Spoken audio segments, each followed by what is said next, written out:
ഡ്രീംസിൽ കണ്ട കാര്യം അതേപോലെ സംഭവിച്ചിട്ടുണ്ടോ? നമ്മളുടെ മൈൻഡിന് എല്ലാ കാര്യങ്ങളെ പറ്റി അറിയാവുന്നതും ഡ്രീംസിലൂടെ നമ്മൾക്ക് മെസ്സേജസ് തരുമെന്നും ഡോക്ടർ ജോസഫ് മർഫി പറയുന്നുണ്ട്. ഞാൻ ആദ്യം എൻ്റെ ഒന്ന് രണ്ട് എക്സ്പീരിയൻസ് ഷെയർ ചെയ്യാം. ഞാൻ 12th പഠിക്കുന്ന സമയത്ത് ഒരു പ്രാവശ്യം ഒരു ഡ്രീം കണ്ടു. ഒരു എൻട്രൻസ് എക്സാം എഴുതാൻ വേണ്ടി പ്രിപ്പയർ ചെയ്യായിരുന്നു. അപ്പോൾ ആ ടൈമിൽ എനിക്ക് കണ്ട ഡ്രീം എന്താണെന്ന് വെച്ചാൽ, ഞാൻ എക്സാം സെൻറ്ററിൽ ലേറ്റായിട്ട് എത്തുന്നു, അതുകൊണ്ട് എന്നെ എക്സാം എഴുതാൻ സമ്മതിക്കുന്നില്ല. ഇതായിരുന്നു ഡ്രീം.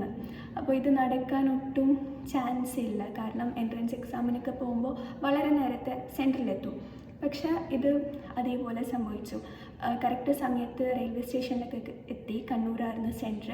അവിടെ നിന്ന് ഒരു 15 minutes ഉണ്ടായിരുന്നുള്ളൂ. പക്ഷേ ഓട്ടോ ഡ്രൈവർക്ക് റൂട്ട് മാറി 1 hour മൊത്തം ചുറ്റിക്കറങ്ങി 8 മണിക്കായിരുന്നു എത്തേണ്ടത്. പക്ഷെ നമ്മൾ എത്തുമ്പോൾ 8:30 അപ്പോൾ അതുകൊണ്ട് അവർ എക്സാം എഴുതാൻ സമ്മതിച്ചില്ല. ഇതാണ് ഫസ്റ്റത്തെ എക്സ്പീരിയൻസ്. രണ്ടാമത്തേത്, എൻ്റെ അനിയത്തിക്ക് 10th കഴിഞ്ഞ സമയത്ത് ആൾ ഫുൾ A+ ഒക്കെ എക്സ്പെക്റ്റ് ചെയ്തിരിക്കുകയാണ്. അപ്പോൾ ആ ടൈമിൽ എനിക്ക് കണ്ട ഡ്രീം 9 A+ കിട്ടുന്നു, മാത്സിന് A.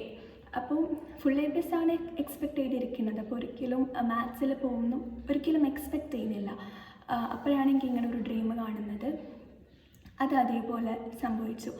ഡ്രീമിൽ കണ്ടായിരുന്നു, അതായത് റീവാല്യൂഷനിൽ കൊടുക്കുന്നു എന്നിട്ടും A+ കിട്ടുന്നില്ല. ഇതൊക്കെ ഡ്രീമിൽ കണ്ടായിരുന്നു. അതും അതേപോലെ അങ്ങനെ സംഭവിച്ചു. അപ്പോൾ ആദ്യം ഇത് മനസ്സിലായിട്ടുണ്ടായിരുന്നില്ല, ഇതിനെപ്പറ്റിയൊന്നും വലിയ ഐഡിയ ഒന്നും ഉണ്ടായിരുന്നില്ല. ജസ്റ്റ് കോൺസ്റ്റൻസ് മാത്രമായിരിക്കും എന്ന് പറഞ്ഞാൽ അതിനങ്ങനെ തള്ളിക്കളഞ്ഞു. പിന്നെ കുറേ കഴിഞ്ഞിട്ട് the power of your subconscious mind book വായിക്കായിരുന്നു. അപ്പോൾ പണ്ടെപ്പോഴും ഇങ്ങനെ വാങ്ങി വെച്ചു, പക്ഷെ അധികം അങ്ങനെ നോക്കിയിട്ടുണ്ടായിരുന്നില്ല. അപ്പോൾ അതിലൊരു ചാപ്റ്റർ ഉണ്ട്, your sub conscious and wonders of sleep. അപ്പോൾ അതിൽ ഇതേപോലത്തെ കുറേ എക്സ്പീരിയൻസസ് ഷെയർ ചെയ്യുന്നുണ്ട്.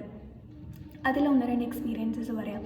അതായത് ഇതിലൊരു ലേഡിക്ക്, ഐ തിങ്ക് ലോസ് ആഞ്ചൽസിൽ വർക്ക് ചെയ്യുന്ന ഒരു ലേഡിക്ക് ന്യൂയോർക്കിൽ നിന്ന് ഒരു ജോബ് ഓഫർ കിട്ടുന്നത്. ഇപ്പോൾ കിട്ടുന്ന സാലറീൻ്റെ ഡബിൾ സാലറി അങ്ങനെയൊക്കെ. അപ്പോൾ ഈ ഓഫർ സ്വീകരിക്കണോ വേണ്ടയോ എന്ന് നല്ല കൺഫ്യൂഷനാണ്. അപ്പോൾ ഉറങ്ങാൻ പോകുന്നതിന് മുമ്പ് മൈൻഡിന് ഇങ്ങനെ ഒരു ഇൻറ്റൻഷൻ കൊടുത്ത് അവർ അഫർമേഷനോ അങ്ങനെ പ്രാർത്ഥിക്കുകയൊക്കെ ചെയ്തു.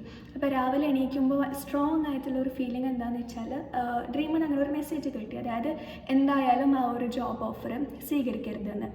അപ്പോൾ അതിനെ വിശ്വസിച്ചിട്ട് ആ ജോബ് ഓഫർ വേണ്ടാന്ന് വെക്കുന്നത്. പിന്നെ കുറേ കാലം കഴിഞ്ഞിട്ട് കുറച്ച് കഴിയുമ്പോഴാണ് മനസ്സിലാവുന്നത് ആ ഒരു കമ്പനി ബാങ്ക്രപ്റ്റ് ആയി, എന്തൊക്കെയോ അഴിമതി കേസിലൊക്കെ പെട്ടിട്ട് അത് പൂട്ടിപ്പോയി അങ്ങനെയൊക്കെ. അപ്പോൾ ആ ഒരു ഓഫർ നിരസിച്ചത് എന്തുകൊണ്ടും നന്നായി എന്നൊക്കെ ആൾക്ക് ഫീൽ ചെയ്യുന്നുണ്ട്. ഡോക്ടർ ജോസഫ് മർഫിക്ക് ഇതേപോലെ എന്തോ ഒരു ചുമതല ഉണ്ടായിരുന്നു, എന്തോ ഒരു വർക്ക് റിലേറ്റഡ് ആയിട്ട് ഒരു സ്ഥലത്തേക്ക് പോകാനുണ്ടായിരുന്നു. അപ്പോൾ അവിടെ പോകണോ വേണ്ടയോ എന്ന് നല്ല കൺഫ്യൂഷൻ. അപ്പോൾ കാരണം യുദ്ധമൊക്കെ നടക്കുന്ന സമയമാണ്. അപ്പോൾ ഡ്രീമിൽ ഇദ്ദേഹത്തിൻ്റെ ഒരു ഫ്രണ്ട് വന്നിട്ട് പറഞ്ഞു പോവരുതെന്ന് പറയുന്നത് എങ്ങനെയാണെന്ന് വെച്ചാൽ, ന്യൂസ് പേപ്പർ ടൈറ്റിൽസ് നോക്കുക, ന്യൂസ് പേപ്പർ ഹെഡിങ്സ് നോക്കുക എന്നിങ്ങനെ പറയുന്നുണ്ട്. ഡ്രീമിലെ ഫ്രണ്ട് പറയാണ്. അപ്പോൾ ആ ന്യൂസ് പേപ്പേഴ്സ് നോക്കുന്ന സമയത്ത് അതിൽ യുദ്ധവും അത് കാരണം ഉണ്ടായ കുറേ പ്രശ്നങ്ങളൊക്കെയാണ് കാണിക്കുന്നത്.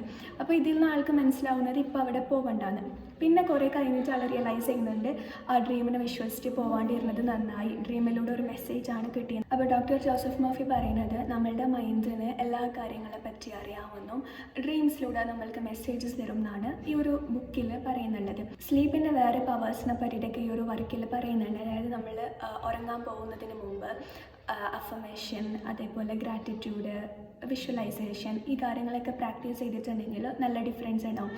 എസ്പെഷ്യലി ഗ്രാറ്റിറ്റ്യൂഡൊക്കെ നമ്മൾ ഉറങ്ങാൻ പോകുന്നതിന് മുമ്പ് ഗ്രാറ്റിറ്റ്യൂഡൊക്കെ പ്രാക്ടീസ് ചെയ്യുകയാണെന്നുണ്ടെങ്കിൽ അത് വളരെ എഫക്റ്റീവാണ്. കാരണം മോർണിംഗ് നല്ല ചേഞ്ചസ് കാണും, നമ്മുടെ മാനിഫെസ്റ്റേഷൻസ് പെട്ടെന്ന് നടക്കും. അപ്പോൾ സ്ലീപ്പിനെ ഇങ്ങനത്തെ കാര്യങ്ങൾക്ക് വേണ്ടി നമുക്ക് യൂട്ടിലൈസ് ചെയ്യാം, അത് വളരെ എഫക്റ്റീവാണ്. പിന്നെ അതേപോലെ ഡ്രീംസ് ഇതേപോലെ നമുക്ക് മെസ്സേജസ് തരും. ചിലപ്പോൾ ജസ്റ്റ് കോൺഫിഡൻസ് ആയിരിക്കാം, ചിലത് ശരിക്കും ഒരു മെസ്സേജ് തരുന്ന പോലെയൊക്കെ നമുക്ക് ഫീൽ ചെയ്യും. അപ്പോൾ ഇങ്ങനത്തെ എക്സ്പീരിയൻസ് ഉണ്ടെങ്കിൽ എന്തായാലും ഷെയർ ചെയ്യാം. Thank you very much.